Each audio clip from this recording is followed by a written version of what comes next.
Welcome back. Today we are going to do another cables in 4K, and this time we have 3 cables that were sent by ivipQ. So I've purchased a ton of ivipQ cables in the past, so they know kind of who I am and how much money I've literally spent with them, which is too much money to detail right now. But I just wanted to be clear that these were actually sent to me as opposed to cables that I've talked about in the past that I've purchased from them. So they were kind enough to send these 3. They didn't explain why they sent these 3 in particular, but we will talk about them since they sent them. So this is 8-core, 8-core, 4-core. So this one, of course, is the kind of a chunky, thicker 4-core that is popular with their store right now. These 2 8-cores are sort of more traditional style thicknesses that you would have seen in the past, but updated materials and updated looks and kind of shininess, metallic shininess, which you didn't see all that often in the past. So, and we'll start there. This one is sort of the cheapest one, $27. They call it ivipQ 502. So this metallic green, and you can see the resistance on this one is about 0.22. So it's actually quite good for the amount of money that they're charging. But I would put this one in the fancy look category. It looks great. The materials themselves, they don't put a whole lot of specification on it, so you could assume it's almost like a stock cable. When you see the stock cable description and they say it's OFC plus SPC or something like that, they don't really specify the core count or the strand count, so you can kind of assume that it's nothing all that special. It's probably a pretty typical cable that you might find somewhere else, but wrapped in a really nice color and shininess. And this is the 4.4 millimeter version with some of their standard hardware, and I think it does say ivipQ on it. So I wouldn't say this one is super special, but it's actually quite nice to look at, and the shininess definitely catches your eye. But when I look at the description of it, and they just say it's OCC silver plating plus graphene, those cables on their store tend to be the ones that don't warrant a whole lot of money, and I tend to not buy them just simply because if they're not going to spend the time to specify that, there's probably nothing unique about this cable other than it looks like other cables that may be more expensive, and we'll look at one in a minute actually. But as far as what 8 cores looks like next to 4 cores, you can kind of get a feel for how thin these cores actually are compared to what the thicker 4-core looks like.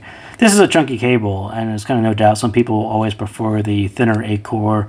This one is actually quite nice as far as 8 cores go, but this one is nice as well too. And for those of you who've been around a while with graphene cables, this is originally we had 4 cores and 8 cores, really thick graphene style cables. And then I think Nice HCK may have been the first one to introduce the thinner graphene cables, and that's what I would call this one.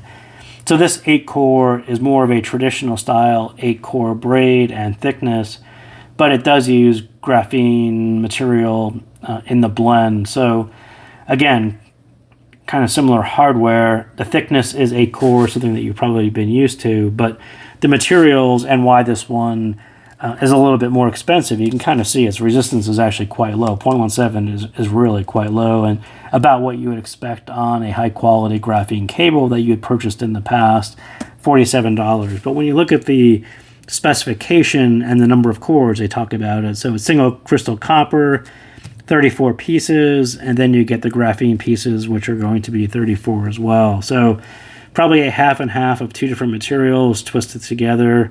Kind of a similar blend to what you would have had in the past. This is really what you would have seen in the past, and this one is kind of a little more recent past. But cable structure is Litz. This one is Litz as well. So that was sort of an older thing that flowed down from more expensive cables. The graphene again is another thing that kind of flowed down from more expensive cables. Litz structure, and then now when you get to the more expensive cables like this one, they call it Ice Emperor, I think. Yeah, it's called Ice Emperor. So ivipQ 253.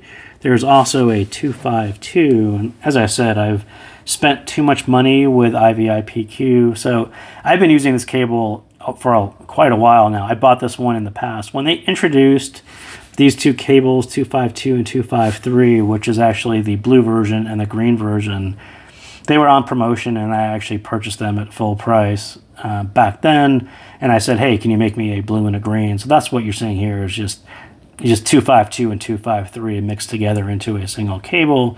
This is 252, which is, or this is 253, which is just the pure blue. So pure blue modular connector is what I think it comes with. So this is what their module looks like, and I almost always get the L type is what they call it. So this angled modular is what you get. But when you look at the specification on this cable, so you see number of cores, single 122 cores.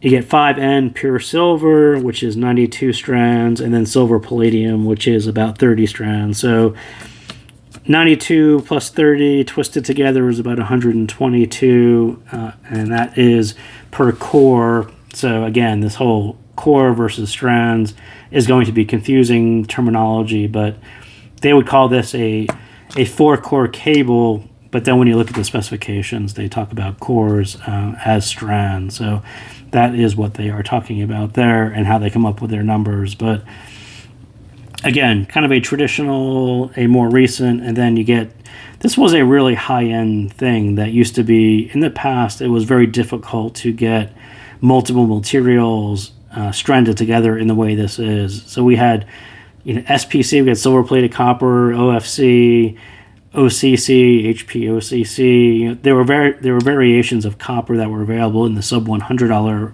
range, but something like this where you're getting pure silver and palladium mixed together, that was a more expensive, not a sub $100 style cable that you would find at more boutique shops or more expensive cable manufacturers. So now in 2023, we started to see these combinations of materials appear at really affordable prices, and I think that's going to continue through 2024. And cables like this are just a great example. And this one says it's about $81, but you'll find it on sale during the big sale periods for cheaper than that, maybe about $20 cheaper than that, which is, I think, about where I purchased that one for.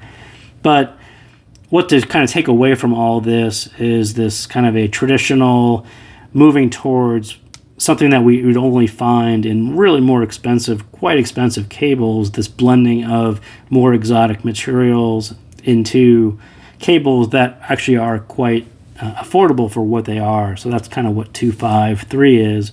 And as we go into 2024, we'll probably see more blends of coppers and palladiums and rare earth alloys and some of the other things, gold and silver, some of those other blends that we would see in $200 and $300 cables flowing down into the sub $100 area. So hopefully ivipQ will still give me a discount on cables through 2024, and I'll be able to either purchase them or they will send me some, and we can kind of continue talking about how this cable market is evolving into, flowing down more expensive cable materials down into affordable prices, and that'll be a cool thing to do in 2024. So hopefully I could pull that off. If not, I will probably eventually give in and buy cables during their sale periods anyway. So thank you guys again for tuning in, and I will see you next time.